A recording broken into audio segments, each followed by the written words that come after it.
Благодарам, председателя. Почитувани граждани, почитувани колеги,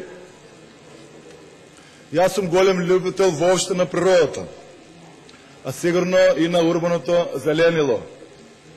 И се така възхитвам, кога ке дойдам во некој град во Западна Европа и кога гледам колко зеленило има во тие градови. Моите колеги изтакна дека, еве и колежката Лиляна Поповска изтакна дека веќе 5 години бара да се донесе ваков закон. И аз от кога съм в парламента от 1 септември, колежката Лиляна Поповска 2 пъти бараше и поднесе закон за урбано зеленило. Исто така и ние, опозицията, имахме информация за загадувањето во Република Македонија и како што изтакна сите мои колеги, вие таа информација и сите наши заклучици ги одбивте. И сега под притисок на јавноста, под притисок на граѓаните на Република Македонија, под притисок на опозицијата и еве и под притисок на колежката Лиляна Поповска, која веќе 5 години напомнав дека бараше ваков закон, вие моравте да предложите ваков закон. И аз повеќе пати истакнувам дека неколку закони што сме ги поднели, или повеќето од нив, всушност сите вие ги одбивате. Иако имало добри закони, подосна вие сте ги или препишеле, или прилагодиле и сте вие поднели и ние сме ги гласили тия закони.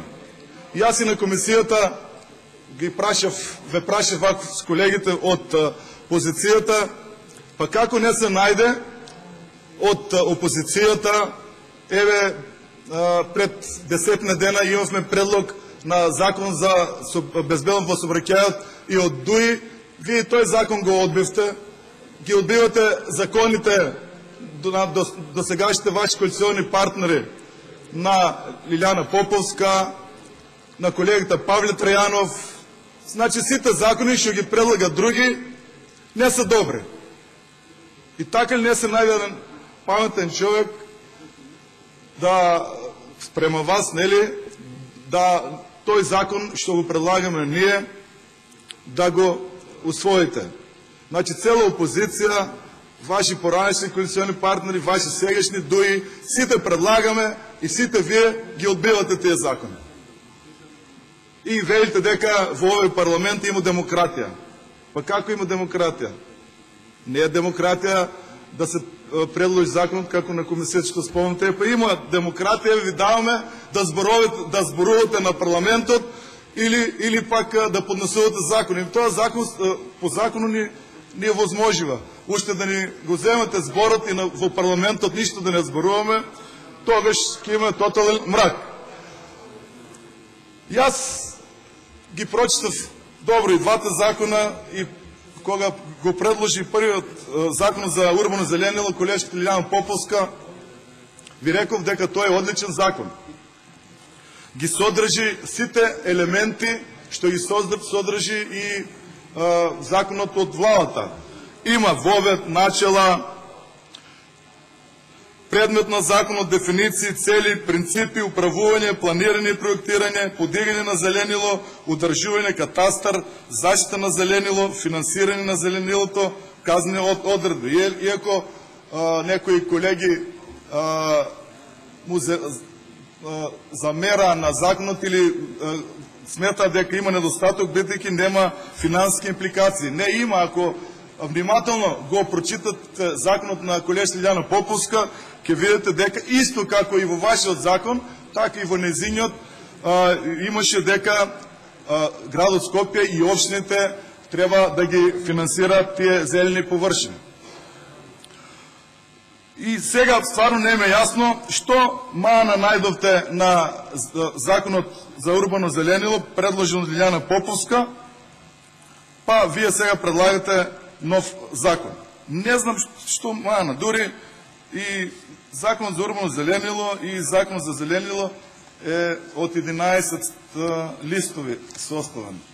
Дури во законот на колежката Лиляна Поповска е по-добро обработена таа тематика и сметав дека вие барем еден пат требаше да нема политика бар за овој закон, за зеленило, кога знаеме, да не напомнувам, градовите Скопје, Велес, Тетово, Битола се гушат од загадување.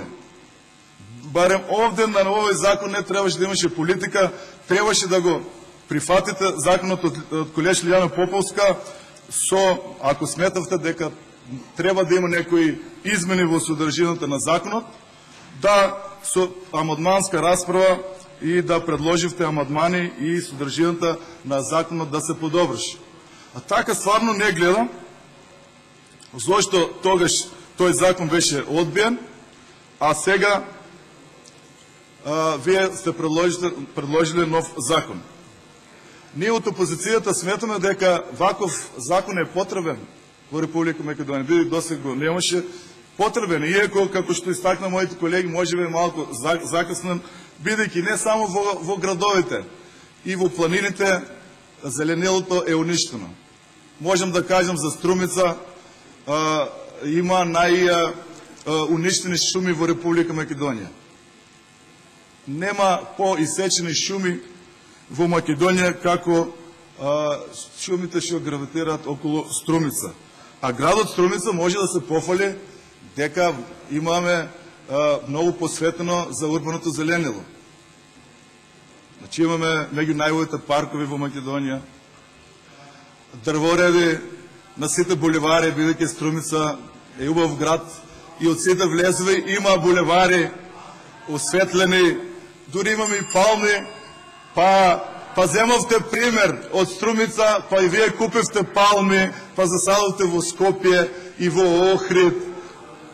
Значи, градоначалникот на општина Зоран Заев се грижи за урбаното зеленило во градот Струмица.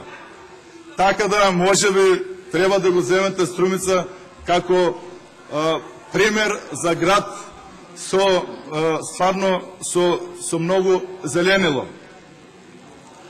Ако мислите дека не е така, ве поканувам да дојдете еден викенд, па заедно со колегата Васил Пишев и Славе Гошев, ќе ве прошетаме низ Струмица, низ нашиот парк, ќе видите дали се грижил Зоран Заев за урбаното зелено или не.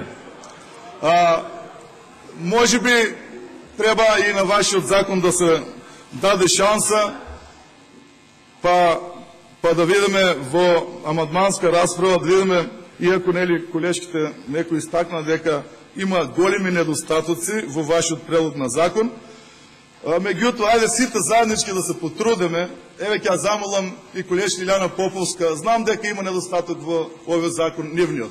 Вашиот колешки беше многу подобар.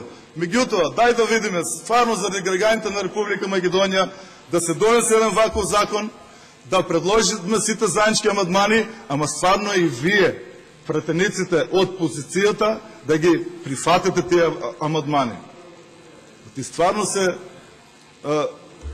се работи за здравето на сите граѓани на Република Македонија, на нас самите, на нашите фамилии, и мислам дека, еве, малку и другите колешки што велија дека нема да гласат, да му дадеме еден пас, па да видиме на комисија, сите заеднички да седнеме и да предложиме некои амандмани, дали во казнените одредби, дали во некои други делови, да го подобриме содржината на овој закон. Еве еден мој апел, како личност моја, не сакам како партија или опозиција, како јас, како еден голем љубител на зеленилото, сите заеднички да седнеме во амандманска расправа да го подобриме содржината на законот.